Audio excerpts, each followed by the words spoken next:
Hello guys, நான் பார்க்குற topic assessment of unregistered person. அதாவது இது என்ன புதுசாக இருக்குது, அன்ரிஜிஸ்டர்ட் பர்சன் ஏன் அசஸ் பண்ண போகிறேன்னு கேட்டிங்கன்னா இருக்குது. சர்டன் கேஸ் வந்து பார்த்தீங்கன்னா ஒரு பிஸ்னஸ் பண்ணுறாங்கன்னு வச்சுக்கோங்களேன். அந்த பிஸ்னஸ் வந்து பார்த்தீங்கன்னா அவங்க பிஸ்னஸ் பண்ணிகிட்டே இருப்பாங்க, டர்ன் ஓவர் அதிகமாகும், ப்ராஃபிட் அதிகமாகும். பட் அவங்க வந்து இந்த ஜிஎஸ்டின்றது இருக்கிறதே மறந்துடும். ஓகேங்களா, அவங்களுடைய லிமிட் வந்து பார்த்தீங்கன்னா த்ரெஷோல்ட் லிமிட்டை தாண்டி போயிடும். ஓகேங்களா, ஸோ நார்மல் ஸ்டேட் வந்து பார்த்தீங்கன்னா 40 lakhs சர்வீஸ் சேல் குட்ஸாக இருந்துச்சுன்னா, ஸ்பெஷல் கேட்டகரி சேல்ஸ் வந்து பார்த்தீங்கன்னா ஸ்பெஷல் கேட்டகரி ஷேர்ஸுக்கு 20 லட்ச ரூபா. ஓகேங்களா, சர்வீஸுக்கு வந்து பார்த்தீங்கன்னா 20 லட்ச ரூபா, நார்மல் கேட்டகரிக்கு ஸ்பெஷல் கேட்டகரி 10 லட்ச ரூபா. ஓகேங்களா, ஸோ இதை தாண்டி போகும்போது என்ன ஆகும்னு பார்த்தீங்கன்னா அவங்க அதை ஜிஎஸ்டி கண்டிப்பாக ரெஜிஸ்டர் பண்ணி ஆகணும். இன்கேஸ் அவங்க ரெஜிஸ்டர் பண்ணலை, அவங்க மறந்துட்டாங்க, இல்லை கவனிக்கலை, எதோ ஒன்று ஆச்சுன்னா அப்போ தான் பார்த்தீங்கன்னா அசஸ்மெண்ட் ஆஃப் அன்ரிஜிஸ்டர்ட் பர்சன்ற கான்செப்ட் உள்ள வருது. ஓகேங்களா, ஸோ இது எப்படி உள்ளதுன்னு பார்த்தீங்கன்னா ஃபர்ஸ்ட் நம்ம எப்படி கண்டுபிடிப்போம். ஓகேங்களா, so identification of unregistered person first வந்து பார்த்தீங்கன்னா எப்படி கண்டுபிடிக்கிறாங்க, இந்த அன்ரிஜிஸ்டர்ட் பர்சன் வந்து எப்படி கண்டுபிடிப்பாங்க பார்க்கலாம். ஓகேங்களா, so GST authorities identify the unregistered person through various means. ஓகேங்களா, பல வகையில் வந்து கண்டுபிடிக்கிறாங்க, இன்க்ளூடிங் டேட்டா அனலிட்டிக்ஸ் பண்ணவும் கண்டுபிடிக்கிறாங்க.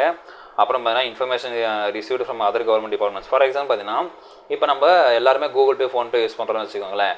இப்போ வந்து பார்த்தீங்கன்னா நம்ம ஸ்கேன் பண்ணி அமௌண்ட் செலுத்தும் போது ஒரு பர்டிகுலர் அக்கௌண்ட்டுக்கு மட்டும் அதிகமாக ட்ரான்சாக்ஷன் இருக்குது, அவங்க ஒரு பிஸ்னஸ் பண்ணுறாங்கன்னு தெரியும் போது அந்த ஃபார் எக்ஸாம்பிள் பேன் வந்து பார்த்தீங்கன்னா இன்கம் டேக்ஸ்.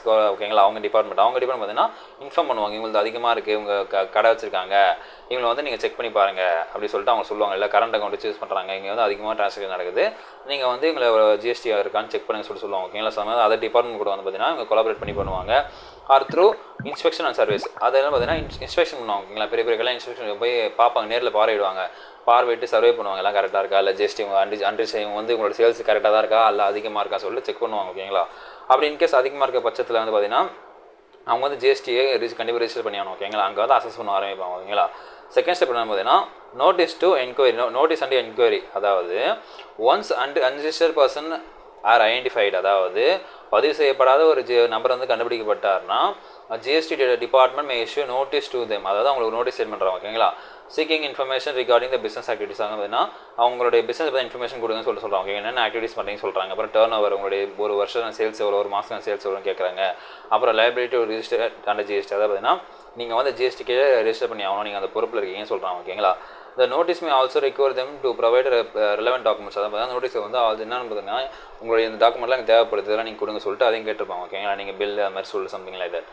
ரெக்கார்ட்ஸ் ஃபார் வெரிஃபிகேஷனுக்காக இந்த இதெல்லாம் தேவைப்படுது, நீங்கள் கொடுங்க சொல்லிட்டு கேட்டிருப்பாங்க. ஓகேங்களா, நெக்ஸ்ட் வந்து பார்த்தீங்கன்னா இன்வெஸ்டிகேஷன் அண்ட் வெரிஃபிகேஷன். ஸோ இந்த ஸ்டெப்பில் நான் பார்த்தீங்கன்னா இந்த GST authorities conduct and investigation into the business operation unregistered person. அதாவது பார்த்தீங்கன்னா ஜிஎஸ்டி அத்தாரிட்டிஸ் பார்த்தீங்கன்னா இன்வெஸ்டிகேட் பண்ணுவாங்க. ஓகேங்களா, பிஸ்னஸ் ஆப்ரேஷன் எப்படி நடக்குது, இந்த பிஸ்னஸ் வந்து இதுதான் மாடலாக, இந்த பிஸ்னஸ் வந்து இப்படி தான் நடக்குதுன்னு சொல்லிட்டு அந்த அன்ரிஜிஸ்டர்ட் பர்சனுடைய பிஸ்னஸில் வந்து போய் பார்ப்பாங்க, உள்ள வைப்பாங்களா. So ascertain the tax liability, tax liability வந்து அவங்க கணக்கிடுவாங்க சொல்கிறாங்க. ஓகேங்களா, they may involve examining the sales purchase turnover. அங்கே பார்த்தீங்கன்னா அந்த பர்டிகுலர் நம்பருடைய சேல்ஸ் எவ்வளவு, பர்ச்சேஸ் எவ்வளவு, டர்ன் ஓவர் எவ்வளவு, and other relevant financial transaction, வேறு எதனா ஃபினான்ஷியல் ட்ரான்சாக்ஷன் இருக்கா அதை செக் பண்ணுவாங்க. அப்புறம் டேட்டா மைந்து வரது they are label to register GST. அதான் பார்த்தீங்கன்னா அவங்க மதிப்பிடுவாங்க. ஓகேங்களா, அவங்க ஜிஎஸ்டிக்கு ரெஜிஸ்டர் பண்ணாமல் இல்லை வேணாமல் சொல்லிட்டு மதிப்பிடுவாங்க. அதான் பார்த்தீங்கன்னா இன்வெஸ்டிகேஷன் அண்ட் வெரிஃபிகேஷன் கீழே வரும். ஓகேங்களா, தேர்ட் ஸ்டெப். ஃபோர்த் ஸ்டெப் பார்த்தீங்கன்னா assessment of tax liability. In case வந்து பார்த்தீங்கன்னா based on the information gathered, அந்த இன்ஃபர்மேஷன் கலெக்ட் பண்ணிட்டாங்க, அது மூலம் வந்து பார்த்தீங்கன்னா அவங்க டேக்ஸ் கட்டி ஆகணுன்ற முடிவு பண்ணிட்டாங்கன்னா, அந்த டேட்டா தாண்டி போயிட்டாங்க, அவங்க டேக்ஸ் கட்டி ஆகணும்னா என்ன பண்ணுவாங்க பார்த்தீங்கன்னா based on the information gather during the enquiry and investigation. அந்த இன்வெஸ்டிகேஷன் டைமில் என்கொயரி டைமில் எவ்வளோ இன்வெஸ்டிகேஷன் கேதர் பண்ணாங்களோ அதை வச்சு இந்த GST authorities assess the tax liability, அந்த டேக்ஸ் லைபிலிட்டி வந்து அவங்க மதிப்பிடுவாங்க. ஓகேங்களா, இவ்வளோ நீங்கள் கட்டணும்னு சொல்லிட்டு. த அன்ரிஜிஸ்டர்ட் பர்சன் அந்த ஓகேங்களா, the assessment include determining the amount of payable. அதாவது பார்த்தீங்கன்னா அந்த டிட்டர்மினேஷன் என்ன, இந்த அசஸ்மெண்ட் வந்து என்ன இன்க்ளூட் ஆகிருக்கும் பார்த்தீங்கன்னா அமௌண்ட் எவ்வளோ ஜிஎஸ்டி பே பண்ணி ஆகணும். ஓகேங்களா, ஜிஎஸ்டி பேயபிள் இன்க்ளூடிங் இன்ட்ரெஸ்ட், அப்புறம் வந்து பார்த்தீங்கன்னா டேக்ஸு, அப்புறம் பெனால்ட்டிஸ் இஃப் அப்ளிகபிள். ஓகேங்களா, எல்லாமே இப்போ இன்க்ளூட் பண்ணி அவங்க வந்து ஒரு அசஸ்மெண்ட் கொடுப்பாங்க, தான் நீங்கள் கட்ட வேண்டிய லைபிலிட்டி சொல்லி கொடுப்பாங்க. ஓகேங்களா, அதை கட்டி ஆகணும் கண்டிப்பாக. நெக்ஸ்ட் வந்து பார்த்தீங்கன்னா ஃபிஃப்த் ஸ்டெப் பார்த்தீங்கன்னா levy tax and interest penalties. இதை நம்ம பார்த்தோங்களா. So unregistered person found liable to pay GST tax. அவங்க ஜிஎஸ்டி பே பண்ணி அவன் சொல்லிட்டு ஒரு தனிப்பட்ட நபரை கண்டுபிடிச்சிட்டாங்கன்னா அவங்க வந்து record pay assess tax liability, அவங்க வந்து அசஸ் பண்ண டேக்ஸ் லைபிலிட்டி அவங்க கட்டி ஆகணும். ஓகேங்களா, along with applicable interest penalties எல்லாம் சேர்த்து அவங்க கட்டி ஆகணும். ஓகேங்களா, இந்த penalties May include late fees for நான் ரெஜிஸ்ட்ரேஷன். ஓகேங்களா, அவங்க லேட் ஃபீஸும் பே பண்ணி ஆகணும். நீங்கள் ரெஜிஸ்டர் பண்ணாமல் இருந்ததுனா சொல்லிட்டு அதுக்கு தனியாக ஃபீஸ் பே பண்ணணும். அப்புறம் நான் பேமெண்ட் ஆஃப் டேக்ஸ் அதுக்கு பே பண்ணணும். அப்புறம் any other contribution of GST provision, அதாவது ஜிஎஸ்டி ப்ரொவிஷன் வேறு தான் மீறி இருக்காங்களா, விதிமீறல் எதாவது நடந்திருக்கா, அதுக்கு அவங்க வந்து டேக்ஸு விச் மீன்ஸ் பெனால்ட்டி பே பண்ணி சொல்கிறாங்க. ஓகேங்களா, இது எல்லாமே அதுக்கு தான் வரும்.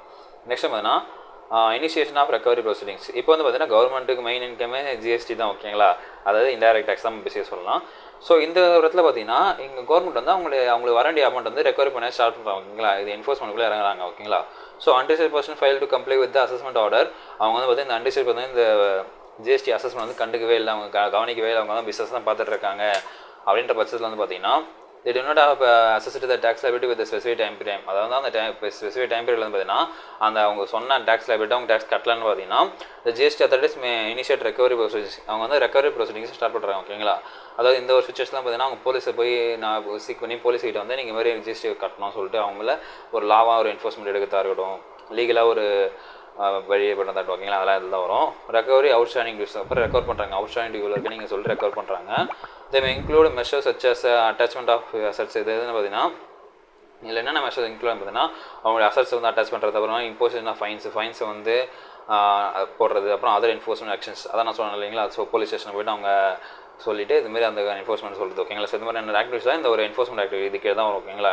இனிஷியேட் ரெக்கவரி ப்ரொசீஜர் கீழே. நெக்ஸ்ட் பார்த்தீங்கன்னா அப்பீல் ப்ராசஸ். இன்கேஸ் வந்து பார்த்தீங்கன்னா அந்த அன்ரிஜிஸ்டர்ட் பர்சனுக்கு ரைட்ஸ் இருக்குது ஓகேங்களா. So unregistered person have rights to appeal against the assessment order. அந்த அசஸ்மெண்ட் ஆர்டருக்கு எதிராக வந்து கேஸ் போகிறதுக்கு இந்த அன்ரிஜிஸ்டர்ட் பர்சனுக்கு ரைட்ஸ் இருக்குன்னு சொல்கிறாங்க ஓகேங்களா. By the GST authorities disagree with the findings. அந்த ஃபைண்டிங்ஸ் இவங்க சொன்னது தப்பு, நானும் அவ்வளோ தாண்டல சொல்லிட்டு உங்களுக்கு தைரியமாக இருந்துச்சுன்னா இவங்க அகேன்ஸ்ட் அவங்க அப்பீல் பண்ணலாம் கண்டிப்பாக ஓகேங்களா. They can file and appeal before the appropriate appellate tribunal. அதாவது பார்த்தீங்கன்னா அந்த ஒரு அப்பீல் அவங்க அங்கே ஒரு மேல்முறையீடு தீர்ப்பு ஓகேங்களா. ஜிஎஸ்டிக்குன்னு ஒரு மேல்முறையீடு இருக்குது. ஸோ அங்கே தான் வந்து அதுக்கான மேல்முறையீடு அவங்க போட்டாங்க ஓகேங்களா. அது போட்டாங்கன்னா அது பார்த்தீங்கன்னா சீக்கிரம் அட்ரஸ் இல்லை கிரீவன்சஸ் அவங்களுடைய குறைகளுக்கு அவங்க தீர்வு அவங்க கண்டுக்கலாம் சொல்கிறாங்க இது மூலமாக. ஸோ இதாங்க இந்த வீடியோ உங்களுக்கு பிடிச்சிருக்கும் ஒரு நினைக்கிறேன். நம்ம அடுத்த மீட் பண்ணோம். அது உங்களுக்கு உங்கள் பாலா.